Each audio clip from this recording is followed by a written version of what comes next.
Today, we are joined by the extraordinary Rachel Korb, an ICF certified coach, the founder of Nervous System Mastery for Women, and a global leader who has guided women across 41 nationalities towards healthier, more aligned ways of living and leading. Her story is both powerful and deeply human. Burnout, misalignment, and a wake up call that forced her to confront a framework built for a body she did not inhabit. Rachel's mission is revolutionary, yet simple. Women don't need to push harder, they need to understand and honor the biology that shapes their capacity. Tonight, we explore how nervous system regulation can become a woman's greatest advantage. Welcome to the show, Rachel. It's such an honor to have you. Thank you for having me, Anya. I'm really excited. Mhm. And Rachel, many women feel like they're constantly lagging behind or failing to keep up. What core misconception about productivity and biology do you think traps them the most? I love this question. So we live in a system that isn't designed for us. And I can expound on that a little bit. When we look at it through a scientific lens, men operate on a 24-hour cycle, the circadian rhythm. Women who are at reproductive age operate on that rhythm as well as a 28-day, roughly 28-day rhythm, which is called the infradian rhythm, or where our menstrual cycle really shows up. And so when we think about this through the lens of energy, of our hormones, of our nervous system, we don't have the same day like our male counterparts have, or maybe women who are already through menopause. We have our daily cycle, but then we also have our monthly cycle. And so we can't show up the same way day after day because every day is different for us through that monthly cycle. Mm-hmm. Yeah, and that's so fascinating. Also, was there a moment in your own burnout journey when this misconception became undeniably clear? It's a really good question. Honestly, so when I went through the process for a long time, I just ignored the idea of energy and productivity. Well, I didn't ignore productivity. I was obsessed with productivity and how could I be as efficient as possible and get as much done and with really high quality output. And so it took 3 cycles of burnout for me to really realize it. And when I hit the third cycle of burnout, I had intestinal bleeding, I had a case of shingles, I had high functioning anxiety, I had insomnia. And I was like, this can't be the way. And I had been studying different practices around mindfulness, nervous system regulation, somatics for 20 years, but I was really missing this key component of what about my physiology? How is it different? And so I remember the night very specifically. It was my birthday and it was like 3 in the morning and I was laying awake with insomnia thinking, this can't be it. How like I've achieved everything I want, but I'm in a horrible state. I can't continue this way. And that's what really led me on this journey of diving much more deeply into the female physiology and how our experiences are different beyond the social expectations that also exist for us. But really the physiological state showed up there because my body was telling me, hey, I can't do this anymore. This is not sustainable. Mm-hmm. Yeah, and also your perspective here opens an essential truth that misalignment is often systematic, not personal, and that awareness alone can offer women profound relief. Yeah. Yeah. And I think the thing when I work with my private coaching clients is when we start talking about this topic, one, they realize, oh, I'm not alone. I thought it was just me. I thought there was something wrong with me. I'm like, there's nothing wrong with you. Your body is doing exactly what it's supposed to do. It's just maladaptive responses because of the system that you're in. And two, it's okay. And so it really opens up this thing where women can accept what's going on, but also to give themselves permission to opt out of the system that we live in, right? There are still requirements how our work days work, 9 to 5. That's based on a circadian rhythm. That's tough, but we can still look at how do I shift the way that I show up at work and when I focus on different aspects of my work during my month to help to help support me in that. And so I think it's something that's very invisible, but it's very pervasive in probably, if not all, most women's lives. Yes, 100%. And you talk about women being conditioned into a 24-hour rhythm instead of a 28-day cycle. Hmm. How does this misalignment show up in daily emotional or physical regulation? Do you mean throughout the month or more specifically each day? Each day. Yeah. So when we think about this, I mean, for a woman, it's going to change throughout the month. So not each day will be the same. Um, maybe I'll expand if it's okay out to the 28-day cycle. So then we can talk about how that shows up in the day to day. So when we think of the monthly cycle, we have the 4 phases, right? We have follicular, which is the beginning of our cycle. We have ovulation, when the egg drops. We have luteal, leading up to the bleeding, and then we have actual menstruation or the bleeding. And so in the first half, from follicular to ovulation, when we look at it through a nervous system lens, women's nervous systems are more flexible. What that means is we are able to regulate ourselves. And so have you heard of the window of tolerance before? No, I haven't. Okay, so I'll explain that because it'll make a lot more sense. So we have this thing called the window of tolerance. When we are inside the window of tolerance, this is where we have connection or social engagement. These are moments where we feel present, we feel curious, we feel joyful. This is where we can respond to the ebbs and flows of life in a way that's regulated, where we feel more calm, where we can be responsive and not reactive. So that's where we wanna spend most of our time. It's easier to spend our time there during the first half of our cycle. Pardon me. And then we move into above and below the window of tolerance. So above the window of tolerance is fight or flight. This can also manifest as tend or befriend for women because of how we are socially programmed, but essentially the same thing is happening at a nervous system level. This is where we feel anxiety, we might feel overwhelmed, racing thoughts. We tend to have binary thinking as well. This is where we're reactive, right? We're running away from something or we're running towards to fight something. And so our nervous system can handle this for short sprints, but not in a prolonged way. If we drop below the window of tolerance, we move into freeze or shutdown. So this is when the nervous system is saying, oh no, there's no way I can fight or flee. I need to play dead. So our nervous system is going into into protection mode. This is where we may feel withdrawn, where we may feel foggy or numb. This is where depression can also show up. So when we think about this through the lens of the 28 days, that first half, we can spend a lot more time in this connection, this middle state inside the window of tolerance. We can, throughout any given day, we'll move across these 3 different states of the nervous system, but we can come back. After we ovulate and we move into the luteal window, which is sometimes called the luteal vulnerability window when we think about the nervous system, our nervous system struggles to come back and stay in the window of tolerance more easily. So we may find that we're dysregulated more in fight or flight or freeze or shutdown. What does that mean for our nervous system? That means that we have chronic stress on the nervous system. It's hard to reestablish homeostasis in the body. But also, this is where emotions come up. It's harder for us to be responsive because our nervous system is in a more reactive state.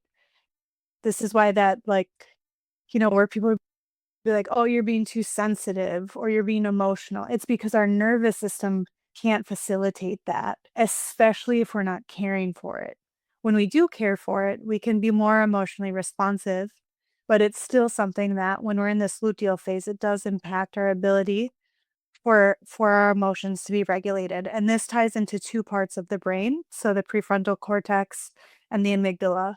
So both of these, we see a decrease in the functioning of the prefrontal cortex, and then we see an increase in the amygdala being activated. And so our body is really operating in a much different way. So when we think about it in the day to day is going to show up differently depending where we are in our cycle. Mm-hmm. Yeah, that makes sense. And that also brings a refreshing nuance to the conversation about well being, reminding us that capacity isn't constant and that honoring fluctuations is a strength. Yeah. Yeah, 100%. And I think that's the beauty of when we think about how do I design a life in alignment with my monthly cycle and care for my nervous system in that way, it unlocks a lot more. And so when we see the actual impact of that in the day to day, it is feeling more emotionally regulated. It's having less PMS symptoms. It's being able to have more sustainable energy because we're moving with the energy ebbs and flows that we have versus requiring the same amount of energy every day. And so what I've seen with my clients and even what we've learned through research is that when we can really tap into this and we can design our lifestyle in a different way than what has been prescribed to us, right? i.e. the 24-hour schedule, it unlocks a completely different way of experiencing the world and how we feel in this world. Mm-hmm. Yes, absolutely. And burnout has become almost a badge of honor in high achieving spaces. Why do you think women, especially, hit burnout so intensely and unexpectedly? So I think that's a really complex question to answer. I think there's the 2 pieces, right? One is more of the societal piece of the conditioning that we have as on women, what's expected of us as women that that maybe you don't see in men in terms of the amount of work that we take on inside the household, outside of the household, the invisible, or emotional work that we also do, um, and just a lot of the systemic barriers that we have to confront every single day. And when you also think about it through the lens of trauma, which heavily impacts the size of our window of tolerance, our ability to stay regulated, a lot of it is driven by our childhood experiences as well as trauma, and over half of women experience trauma, some kind of abuse, physical, emotional, or sexual. And so we're starting potentially, not everyone, of course, with a window of tolerance that might be smaller. So we already are in a space where it takes less stress to push us out into this fight or flight, the hyperarousal, or into the hypoarousal, our freezer shutdown. So that's one side of it that I see. The other side of it is more so around how we actually design the way that we work when we think about burnout. So have you heard of the term allostatic load before? No, I haven't. Okay, cool. So Mhm. I'll explain it so everyone can understand, of course. So allostatic load is essentially the wear and tear that we have on the body. So, when our body is in its natural state, in homeostasis, this is what enables us to digest, to sleep properly, right? All of our functions are functioning as they should in their ideal state. But when we're experiencing chronic stress, especially chronic stress, this is where burnout shows up because our body is not able to go back and recover. And so, as we stay in this chronic stress state, for a longer period of time, our allostatic load increases.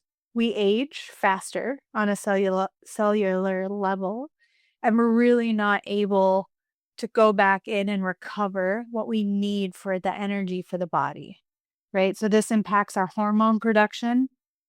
So the amount of estrogen and progesterone, especially for women, which is what can lead to different hormonal disorders that we have. It impacts our ability for sleep.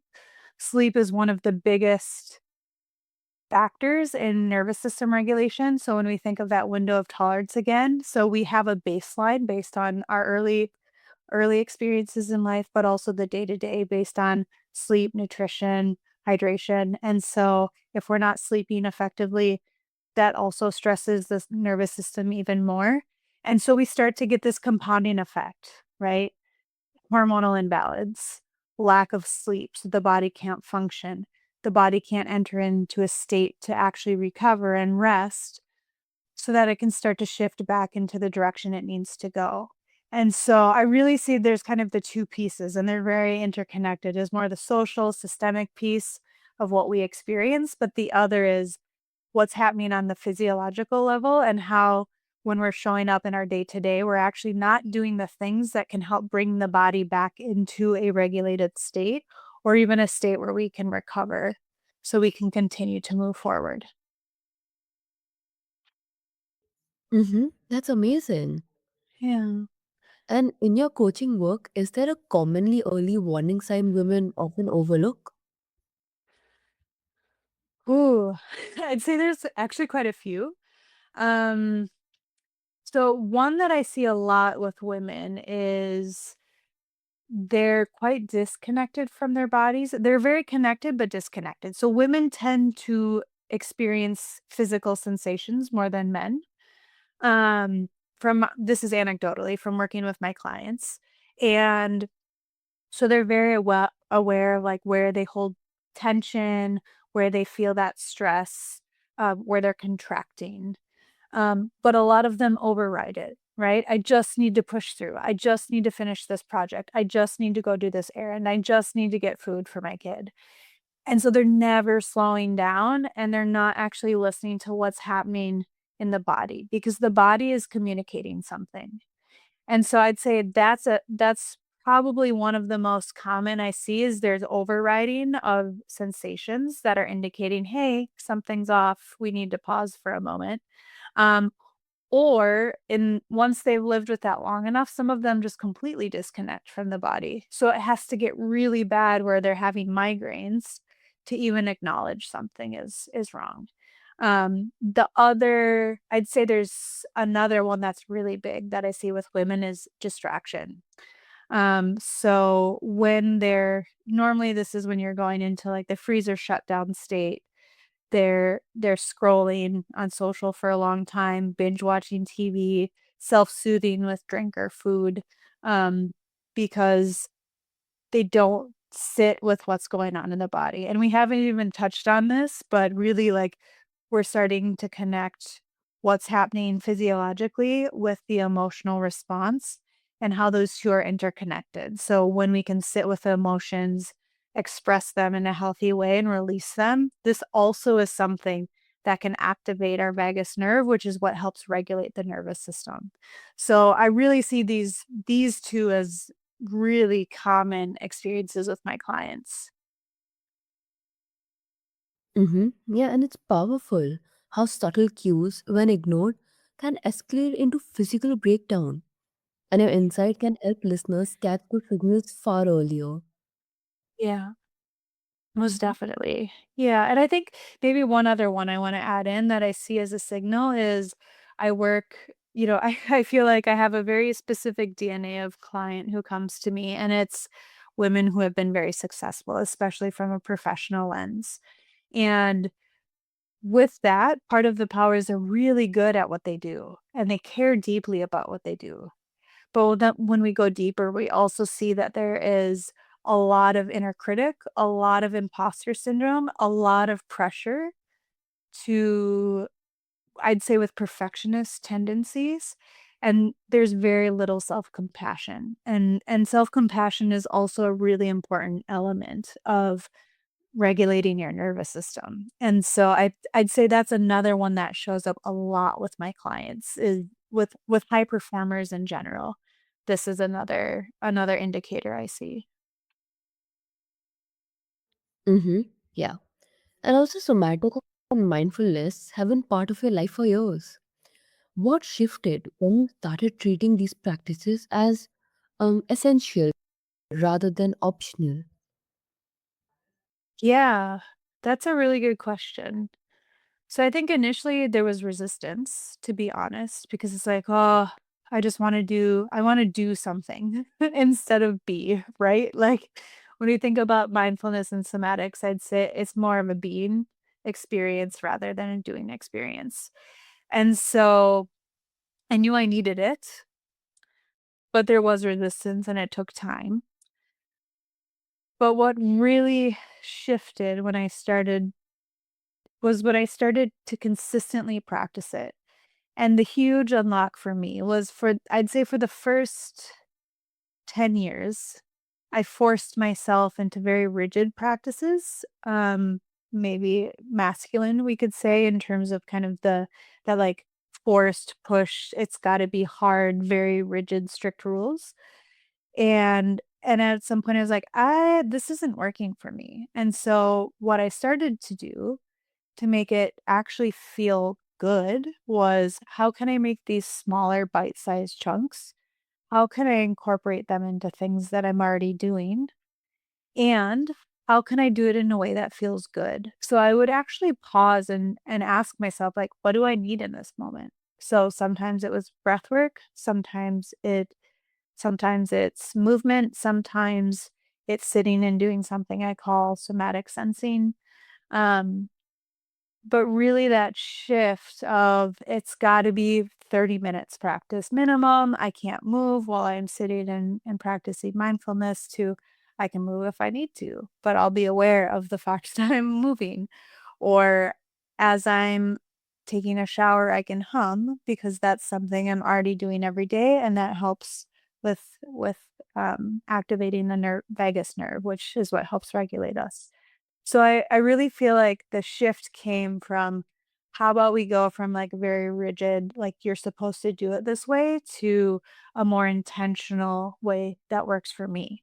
And one other piece I'll add to that is realizing that at different phases of my menstrual cycle, I also have different practices. I don't use the same practices in the first half that I use in the second half because I need a different response depending on where my body is and where my nervous system is.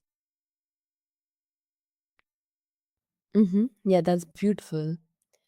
And do you think women struggle to give themselves permission to rest or regulate? 100%. I think there's a lot of pressure of if I'm not being productive, I'm not being valuable to society. So when we do the work that we're doing, I'm asking people to slow down and sometimes stop. And I think that can be really, really hard because we're just taught like we always need to be in this production mode. This is how we how we gain our worth, our self-value, or pardon me, our self-worth, our value.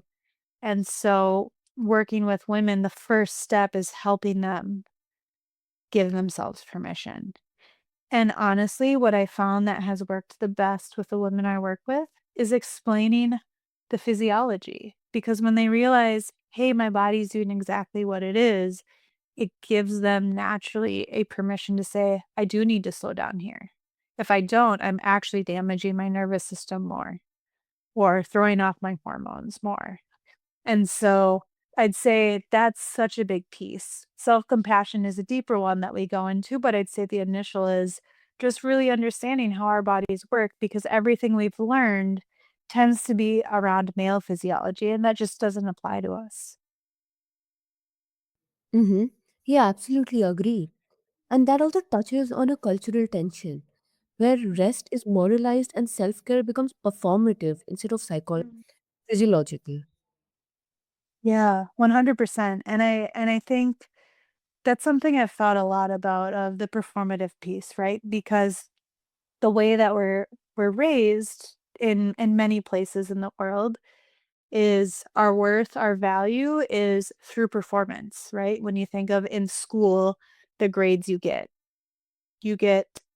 if you get good grades, it's this gives you access to more in the world. So we're always kind of getting this carrot of like if you perform well, you get more. And so there's a really critical piece of understanding when am I performing versus when am I actually listening to myself. And I think it's something that takes time because these are patterns that are deeply ingrained in our behavior that we don't think about on a conscious level a lot of the time. It took me a long time to really realize, even so, I used to work in people and culture as a senior leader at startups.